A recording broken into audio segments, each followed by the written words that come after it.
आज हम रक्त समूह की चर्चा करेंगे। इससे पहले वाले वीडियो में मैंने आपको रक्त की संरचनाएं बताई थी, उसका मैं डिस्क्रिप्शन में लिंक दे दूंगा, आप देख लीजिएगा। तो रक्त समूह की खोज कार्ल लैंडस्टीनर नामक वैज्ञानिक ने की थी तथा रक्त समूह को आरबीसी में पाए जाने वाले एंटीजन के आधार पर वर्गीकृत किया गया है। एंटीजन आरबीसी की सेल मेम्ब्रेन पर पाया जाता है तथा इसके आधार पर रक्त समूह को 4 भागों में बांटा गया है। तो आरबीसी में 2 एंटीजन होते हैं, एंटीजन ए व एंटीजन बी, तथा आरबीसी की प्लाज्मा में 2 एंटीबॉडी होती है, अल्फा और बीटा, जिसको स्मॉल ए व स्मॉल बी भी लिखते हैं। इसके आधार पर रक्त समूह को 4 भागों में बांटा गया है, ए बी, ए बी और ओ। तो ध्यान रखिएगा दोस्तों, जो रक्त समूह वो है, इसकी खोज कोस्टेलो व स्टुरली ने की थी। अब ध्यान रखिएगा, जो एंटीजन होते हैं दोस्तों, एंटीजन को कैपिटल लेटर में लिखते हैं, अंग्रेजी के कैपिटल लेटर में लिखा जाता है, अंग्रेजी के कैपिटल लेटर में लिखते हैं। ठीक ध्यान रखा दोस्तों, जो एंटीबॉडी होती है, एंटीबॉडी कहाँ होती है, प्लाज्मा में होती है तथा एंटीबॉडी को स्मॉल लेटर में लिखते हैं, स्मॉल लेटर में लिखते हैं। तो एंटीजन के आधार पर 4 प्रकार के रक्त समूह। आगे देखिए दोस्तों, जो रक्त समूह ओ होता है, रक्त समूह वो जो है वो सभी को दे सकता है, यानी कि सार्वत्रिक दाता होता है, सार्वत्रिक दाता। तथा जो रक्त समूह ए बी है, जो रक्त समूह ए बी है वो सार्वत्रिक ग्राही होता है, सार्वत्रिक ग्राही होता है। एशिया में ध्यान रखिएगा दोस्तों, एशिया में सर्वाधिक, एशिया में सर्वाधिक ओ रक्त समूह वाले, ओ रक्त समूह वाले व्यक्ति होते हैं, ओ समूह वाले व्यक्ति होते हैं। तथा एशिया की बात करें तो एशिया में सर्वाधिक, सबसे कम, एशिया में सबसे कम लगभग 5% एबी रक्त समूह वाले, एबी रक्त समूह वाले व्यक्ति होते हैं। तो सर्वाधिक रक्त समूह कौन सा पाया जाता है, ओ, और सबसे कम रक्त समूह कौन सा पाया जाता है, ए बी। तो आगे बात करते हैं अपन दोस्तों, आगे बात करते हैं अपन कौन किसको दे सकता है और कौन किससे रक्त ले सकता है। तो अपन एक सारणी देखते हैं। सबसे पहले रक्त समूह, उसके बाद एंटीजन, उसके बाद एंटीबॉडी,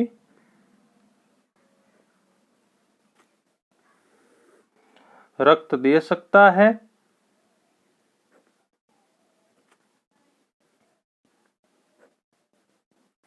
और आगे है रक्त ले सकता है, रक्त ले सकता है। ठीक है दोस्तों, तो रक्त समूह मैंने आपको बताई दिए 4 प्रकार के होते हैं, ए बी, ए बी और ओ।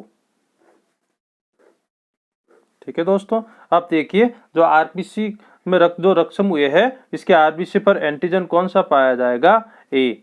ठीक है दोस्तों, तो एंटीबॉडी कौन सी होगी, बी। तो अब ए किसको रक्त दे सकता है, एक ए को दे सकता है, और सर्वाधिक ग्राही कौन है, ए बी, तो एक ए बी को दे सकता है। ठीक है दोस्तों, अब रक्त किससे ले सकता है, एक ए से ले सकता है, और सर्वाधिक दाता कौन है, वो, तो इस 2 से ले सकता है। अब बी देखिए, बी में एंटीजन कौन सी होगी, बी, तो एंटीबॉडी कौन सी होगी, ए। अब ये किसको दे सकता है, बी को दे सकता है और ए बी को दे सकता है, लेकिन किसका ले सकता है, बी का ले सकता है और ओ का ले सकता है। ठीक है दोस्तों। अब एबी, तो एबी के लिए एंटीजन होगा एबी, लेकिन एंटीबॉडी क्या होती है, नहीं होती है, इसमें एंटीबॉडी नहीं पाई जाती। अब ये एबी किसको रक्त दे सकता है, एबी एबी को ही दे सकता है। और लोग ले किससे सकता है, ए का ले सकता है, बी का ले सकता है और एबी का ले सकता है और ओ का ले सकता है। क्यों, क्योंकि ये कैसा है, सार्वत्रिक ग्राही है। अब ओ में एंटीजन कौन सा होगा, नहीं होता है, वो में एंटीजन नहीं होता है, लेकिन जो एंटीबॉडी है वो ए एंड बी दोनों पाई जाती है। अब ये किसको रक्त दे सकता है, ये सार्वत्रिक दाता है, तो ये ओ को दे सकता है, ए को दे सकता है, बी को दे सकता है और ए बी को दे सकता है, लेकिन ले किसका सकता है, ओ को दे सकता है। ठीक है दोस्तों, ये केवल ओ को ही ले सकता है। अब एशिया में, हम एशिया की बात करें तो सर्वाधिक मात्रा में 45% तक वो ब्लड ग्रुप पाया जाता है। ए बी ब्लड ग्रुप 5% तक पाया जाता है, बी ब्लड ग्रुप 25% पाया जाता है और ए ब्लड ग्रुप 25% पाया जाता है। तो ये एशिया में विवरण होता है अपने रक्त समूह पाए जाने का।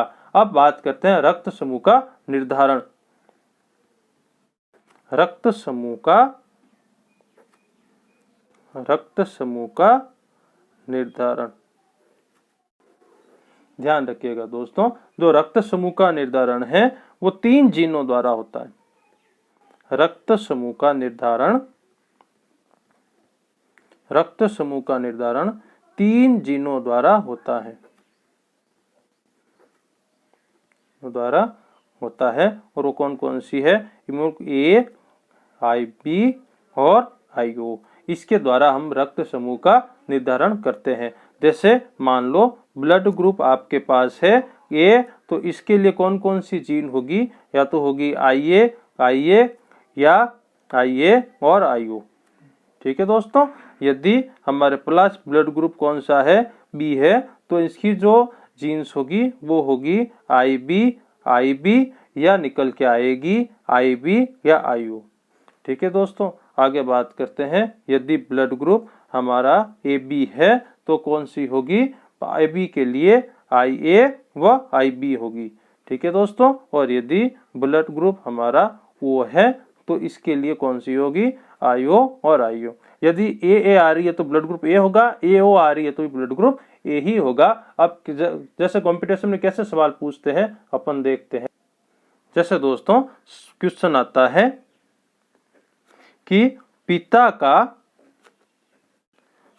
का रक्त समूह ए है व माता का रक्त समूह बी है, तो पुत्र में कौन सा होगा, तो इसको कैसे करेंगे, देखिए पिता कौन है, ए है, इंटू माता कौन है, ए बी है। ठीक है दोस्तों, माता कौन है, ए बी है। अब देखिए इसकी कौन कौन सी एंटीबॉडी अपने पास, इसकी है I0 और IA, और इसकी कौन कौन सी अपने पास, IA और IB। अब अपने को कुछ नहीं करना है, इनका गुणा करवाना है। इसका गुणा इससे करो तो अपने पास क्या निकल के आएगा, I0 IA। एक बार इसका गुणा इससे करवा दिया, फिर इसका गुणा किससे करो, इससे करो, तो क्या निकल के आएगा, I0 IP। इसका गुणा इससे करो, क्या निकल के आएगा, IA, और इसका गुणा इससे करने पर क्या निकल के आएगा, IA और IB। अब देखिए इसके कौन सा रक्त समूह बनता है, A बनता है, इससे कौन सा बनता है, B बनता है, इससे कौन सा बनता है, A बनता है, और इससे कौन सा बनता है, AB बनता है। तो चारों में से कोई भी एक रक्त समूह, देखिए A, B और AB में से कोई भी हो सकता है, A हो सकता है, B हो सकता है या AB हो सकता है। ठीक है दोस्तों, यदि कोई सवाल आ जाता है तो एक और देख लेते हैं क्वेश्चन। यदि पिता B है तथा माता O है तो बच्चे में कौन सा होगा, ये देखते हैं। तो पिता इंटू माता करते हैं। पिता बी है, माता ओ है, तो इसके लिए कौन कौन सी जीन उत्तरदायी होगी? इसके लिए IO और IP, और इसके लिए कौन सी होगी? IO और IO, तो ये वो बनेगा। अब देखिए इसका इससे गुणा कराने पर क्या बन के आ रहा है? IO। इसका गुणा इससे कराने पर भी क्या आ रहा है? IO। ठीक है दोस्तों, इसका गुणा इससे कराने पर क्या आ रहा है? IGO। इसका गुणा कराने पर क्या आ रहा है? 0IP। यहाँ देखिए और यहाँ पर देखिए सेम है, तो यहाँ से कौन सा रक्त समूह निकल रहा है? वो। यहाँ से कौन सा रक्त समूह निकल रहा है? बी। तो या तो 50-50% या तो O होगा या B होगा। तो इस तरह से आप ये सवाल कर सकते हैं। आगे हम बात करेंगे RH का। आगे हम बात करते हैं RH कारक। तो RH कारक की खोज, RH कारक की खोज लैंडस्टीनर व विनर ने की थी। लैंडस्टीनर व विनर ने की थी, तथा RH कारक किसमें की थी? रिसस बंदर में। RH कारक की खोज लैंडस्टीनर व विनर ने रिसस बंदर में की थी। अब देखिए क्या होता है, मान लीजिए मेल फीमेल, और बात करते हैं अपन प्रॉब्लम की। यदि देखिए मेल RH पॉजिटिव है तथा फीमेल RH पॉजिटिव है तो कोई प्रॉब्लम नहीं होगी। यदि फीमेल RH नेगेटिव है, मेल RH नेगेटिव है और फीमेल भी RH नेगेटिव है तो कोई प्रॉब्लम नहीं होगी। और यदि मेल RH नेगेटिव है, फीमेल RH पॉजिटिव है तो भी कोई समस्या नहीं होगी। लेकिन यदि मेल RH पॉजिटिव है और फीमेल RH नेगेटिव है तो समस्या होगी। और कौन सा रोग हो जाएगा? जब मेल RH पॉजिटिव हो, फीमेल RH नेगेटिव हो, तो ध्यान रखिएगा, जब मेल RH पॉजिटिव हो, फीमेल RH नेगेटिव हो, तो इरिथ्रोब्लास्टोसिस फिटेलिस, इरिथ्रोब्लास्टोसिस फिटेलिस नामक रोग हो जाता है। नामक रोग हो जाता है। RH मेल के RH पॉजिटिव होने पर और फीमेल के RH नेगेटिव होने पर समस्या होगी। और कौन सा रोग होगा? Erythroblastosis fetalis. अब बात करते हैं दोस्तों आगे अपन रक्त स्कंदन की। रक्त स्कंदन यानी जो चोट लगने पर जो खून आता है उसको रुकने की प्रक्रिया रक्त स्कंदन कहलाती है। चोटग्रस्त स्थान पर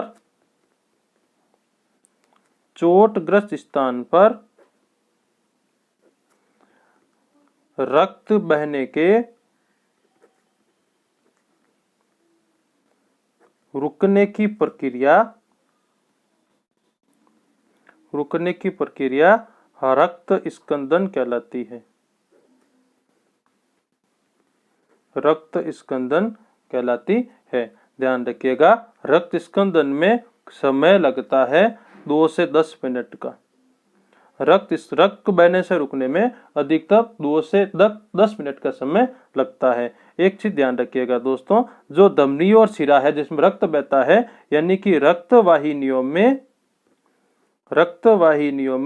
रक्त नहीं जमता है। रक्तवाहिनियों में रक्त नहीं जमता है क्योंकि धमनी और शिरा में, क्योंकि इसमें प्रतिस्कंदक पदार्थ हिपेरिन पाया जाता है। प्रतिस्कंदक पदार्थ कौन सा? हिपेरिन, नाम याद रखिएगा। रक्तवाहिनियों में हिपेरिन पाया जाता है, जिस कारण रक्तवाहिनियों में रक्त, शिरा और धमनी में रक्त नहीं जमता है। ठीक है दोस्तों, जो हिपेरिन होता है, हिपेरिन म्यूकोपॉलीसेकेराइड है।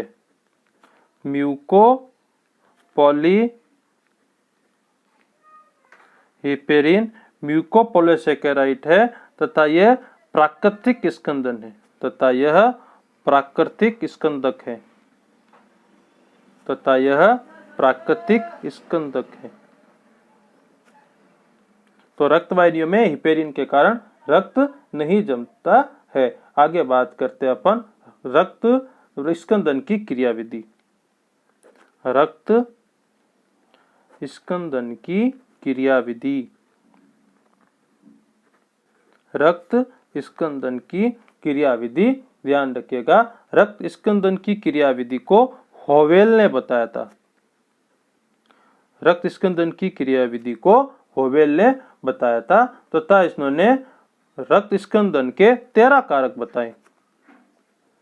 रक्त स्कंदन के 13 कारक बताए। रक्त स्कंदन के 13 कारक बताए। कौन कौन से अपन देखते हैं। जो पहला कारक होता है वह है फाइब्रिनोजन। पहला कारक फाइब्रिनोजन। जो दूसरा कारक है वह है प्रोथ्रोम्बिन। प्रोथ्रोम्बिन। जो तीसरा कारक है दोस्तों वह है थ्रोम्बोप्लास्टिन।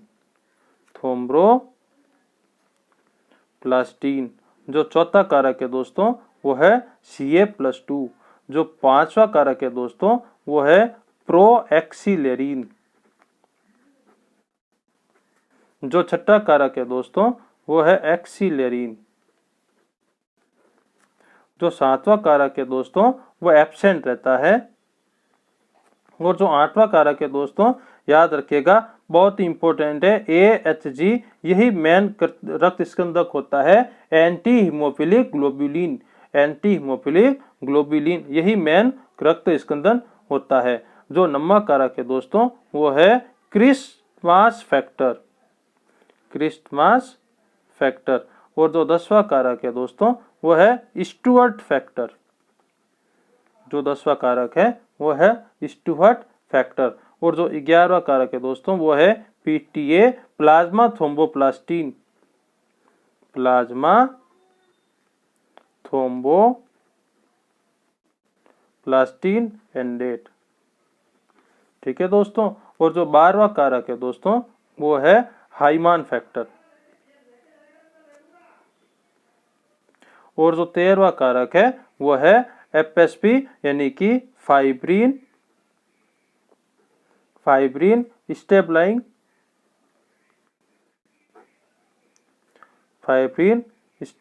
फैक्टर।